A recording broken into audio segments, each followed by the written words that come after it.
जोहार, मैं आनंद कुमार और आप देख रहे हैं जनमन की बात। दोस्तों, इसी साल इसी महीने 8 अप्रैल को जनजाति सुरक्षा मंच ने प्रधानमंत्री मोदी और गृह मंत्री अमित शाह को एक चिट्ठी लिखी है और मांग की है कि वे डीलिस्टिंग बिल संसद में लाएं।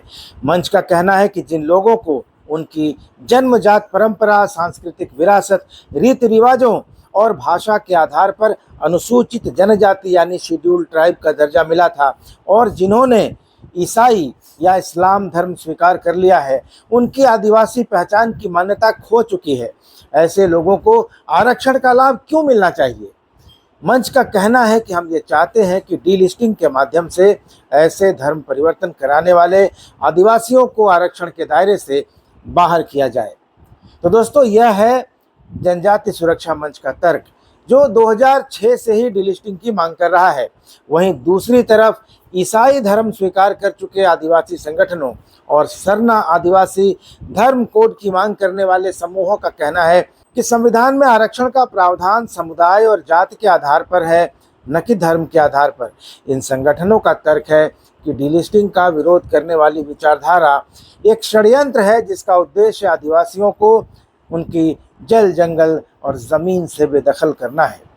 तो सवाल ये उठता है कि डीलिस्टिंग क्या है, क्यों इसकी मांग बढ़ रही है और इसके कानूनी पहलू क्या हैं। आज हम इस वीडियो में इन्हीं सवालों पर चर्चा करेंगे। मैं 1 साल से कुछ पहले भी इस तरह का एक वीडियो बना चुका हूं, लेकिन मौजूदा मांग के संदर्भ में ये प्रासंगिक हो जाता है। तो पहले जानते हैं कि डीलिस्टिंग का मतलब क्या होता है। आसान शब्दों में कहें तो डीलिस्टिंग का मतलब है कि जिन आदिवासी समुदाय के लोग धर्म परिवर्तन यानी कन्वर्जन के बाद आरक्षण का लाभ ले रहे हैं, उन्हें आदिवासियों की सूची से बाहर कर दिया जाए। मतलब अनुसूचित जनजाति यानी शेड्यूल्ड ट्राइब के वे लोग जो अब किसी अन्य धर्म में फेथ रखते हैं, विश्वास करते हैं, जैसे ईसाई या मुस्लिम, उन्हें डीलिस्टिंग करके आरक्षण से वंचित किया जाए। यह मांग आदिवासी समाज के उन लोगों के लिए है जिन्होंने धर्म परिवर्तन नहीं किया है और जो अभी भी आदिवासी हैं। जनजाति सुरक्षा मंच का तर्क है कि धर्म परिवर्तन करने वाले लोग अब अपनी आदिवासी पहचान खो चुके हैं, क्योंकि उन्होंने न तो आदिवासी रीति रिवाजों का पालन किया है और न ही आदिवासी भाषाओं को बरकरार रखा है। उनका कहना है कि संविधान के अनुच्छेद 342 के तहत जो लोग आदिवासी समुदाय के रूप में क्लासिफाइड यानी वर्गीकृत हुए थे, वे अपनी सांस्कृतिक और परंपरागत पहचान और धरोहर दोनों खो चुके हैं और इसलिए उन्हें रिजर्वेशन का लाभ नहीं दिया जाना चाहिए। वहीं डीलिस्टिंग का विरोध करने वाले आदिवासी संगठनों का कहना है कि यह एक सामूहिक जनजाति एकता को तोड़ने का प्रयास है। उनका तर्क है कि यह बीजेपी और राष्ट्रीय स्वयंसेवक संघ द्वारा पोषित संगठनों की मांग है, जो आदिवासियों को आपस में लड़ाकर उन्हें अल्पसंख्यक बनाकर उनको संविधान द्वारा दिए गए अधिकारों को छीनना चाहते हैं। इन संगठनों का यह भी कहना है कि यदि आदिवासियों के एक बड़े समूह को आरक्षण के दायरे से बाहर किया गया तो विधानसभा, लोकसभा और स्थानीय स्वशासन में आदिवासी आरक्षित सीटों की संख्या में कमी आ सकती है। आदिवासी संगठन इस तर्क का समर्थन करते हुए संविधान में दिए गए धार्मिक स्वतंत्रता के अधिकार का हवाला देते हैं, जो हर नागरिक को किसी भी धर्म को मानने की छूट और आज़ादी देता है। उनका कहना है कि धर्म परिवर्तन के बावजूद, कन्वर्जन के बावजूद आदिवासी समुदाय की जनजात पहचान बनी रहती है और यह पहचान कॉन्स्टिट्यूशन में दिए गए आरक्षण के लाभ का आधार है। लेकिन संविधान इस बारे में क्या कहता है? संविधान के अनुच्छेद 341 और 342 में अनुसूचित जाति यानी शेड्यूल कास्ट और जनजातियों यानी शेड्यूल ट्राइब्स के संरक्षण और आरक्षण का प्रावधान किया गया था। 1956 में अनुसूचित जाति यानी शेड्यूल कास्ट के लिए डीलिस्टिंग जोड़ दिया गया था, जिससे कोई व्यक्ति अगर अपनी पहचान यानी हिंदू धर्म छोड़कर किसी दूसरे धर्म में कन्वर्ट होता है तो उसे अनुसूचित जाति यानी शेड्यूल कास्ट का दर्जा नहीं मिलेगा। हालांकि शेड्यूल ट्राइब्स यानी अनुसूचित जनजातियों के मामले में ऐसा कोई प्रावधान अब तक नहीं जोड़ा गया है और यही कारण है कि क्रिश्चियनिटी में और इस्लाम में धर्मांतरण का पूरा एक तंत्र खड़ा हो गया है। डिलिस्टिंग के पक्ष में संगठन यह भी कह रहे हैं कि संविधान के अनुच्छेद 341 में बाबा साहब डॉक्टर भीमराव अंबेडकर ने यह स्पष्ट किया था कि यदि अनुसूचित जाति के किसी व्यक्ति ने हिंदू, बौद्ध या जैन धर्म को छोड़कर अन्य धर्मों में जैसे ईसाई या इस्लाम को अपनाया है तो उससे आरक्षण का लाभ नहीं मिलेगा। जनजाति सुरक्षा मंच का कहना है कि अगर अनुसूचित जाति के लिए, शेड्यूल कास्ट के लिए यह नियम लागू होता है तो अनुसूचित जनजातियों के लिए यानी शेड्यूल ट्राइब के लिए भी इसको लागू किया जाना चाहिए। इसके विरोध में डिलिस्टिंग के विरोधी संगठन यह तर्क देते हैं कि अनुसूचित जाति के लोग हिंदू धर्म के अनुयायी होते हैं, जबकि आदिवासी समुदाय सरना धर्म या प्रकृति पूजन की परंपराओं का पालन करता है। झारखंड में दोस्तों आदिवासियों की अनुमानित संख्या करीब 86 लाख है, जिसमें करीब 40 लाख सरना धर्म को मानने वाले हैं, जबकि लगभग 13 लाख आदिवासी कन्वर्ट होकर ईसाई बन चुके हैं, क्रिश्चियन बन चुके हैं। गैर ईसाई आदिवासी आरोप लगाते हैं कि ईसाई धर्म को अपनाने वाले आदिवासी समाज में शैक्षणिक, सामाजिक, आर्थिक और राजनीतिक रूप से बेहतर स्थिति है, जबकि मूल आदिवासी समुदाय अभी भी बहुत पिछड़ा हुआ है। ईसाई धर्म को अपनाने वाले आदिवासी संगठन इसका विरोध करते हुए कहते हैं कि वे शिक्षा में बेहतर अवसर पाने के कारण आरक्षण का लाभ उठाते हैं और इसके पीछे कोई दूसरा दुराग्रह नहीं है। झारखंड के पूर्व मुख्यमंत्री और भाजपा नेता चंपई सोरेन भी इस मुद्दे पर मुखर हैं। उन्होंने धर्मांतरण के खिलाफ तल्ख टिप्पणी करते हुए कहा कि ईसाई और इस्लाम धर्म को अपनाने वाले आदिवासियों को आरक्षण से बाहर किया जाना चाहिए, क्योंकि वे अब आदिवासी संस्कृति, रीति रिवाज और परंपरा का पालन नहीं करते। भाजपा के बाकी आदिवासी नेता भी डिलिस्टिंग के समर्थन में दिखाई देते हैं। तो दोस्तों अब जानते हैं कि डिलिस्टिंग का इतिहास क्या है, किसने और कब सबसे पहले डिलिस्टिंग की मांग की और इसका क्या हश्र हुआ। ये मुद्दा दोस्तों आज का नहीं है, बल्कि जनजातीय समाज के महानायक और देश के पूर्व नागरिक उड्डयन और संचार मंत्री रहे कार्तिक उरांव ने, जो कि झारखंड के रहने वाले थे और लोहरदगा से सांसद रहे थे, उन्होंने 70 के दशक में ही पहचान के संकट को समझ लिया था। कार्तिक बाबा अत्यंत मेधावी और प्रतिभाशाली व्यक्ति थे।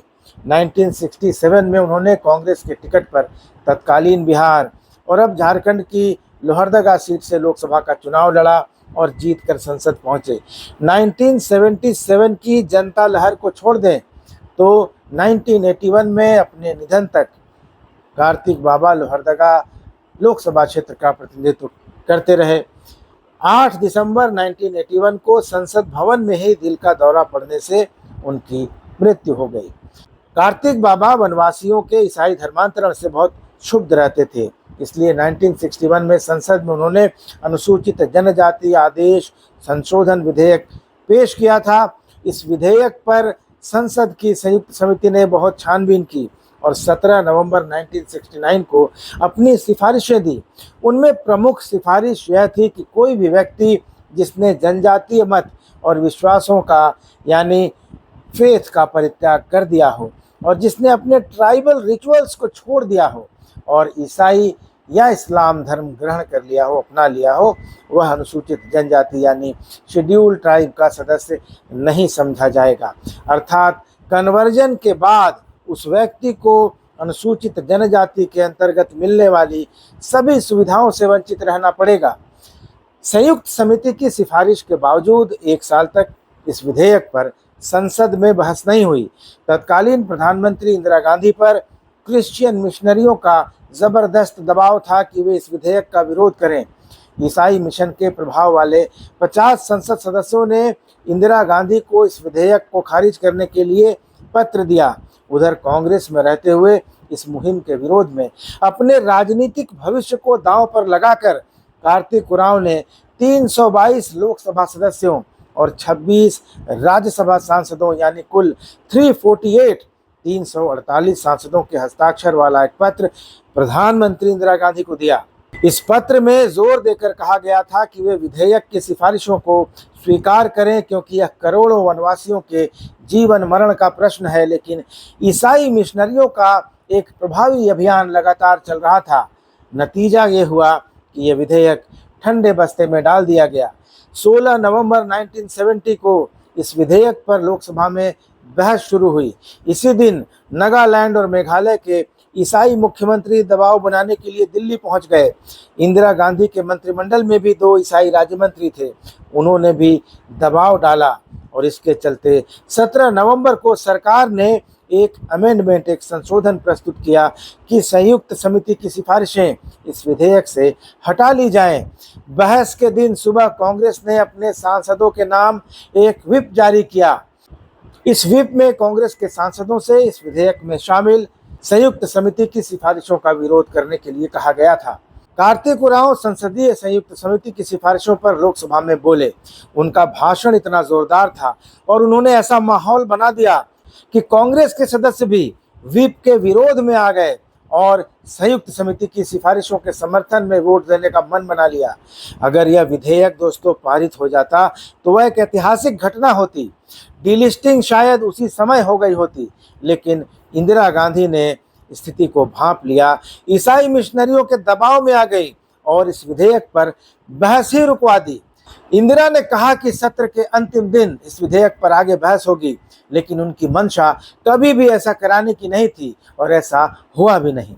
27 दिसंबर को लोकसभा भंग हो गई और कांग्रेस द्वारा वनवासियों के कन्वर्जन को मौन सहमति मिल गई। सोचिए, डीलिस्टिंग के समर्थन में 348 सांसद थे और विरोध में सिर्फ 50। फिर भी इंदिरा गांधी ईसाई मिशनरियों के दबाव में झुक गईं।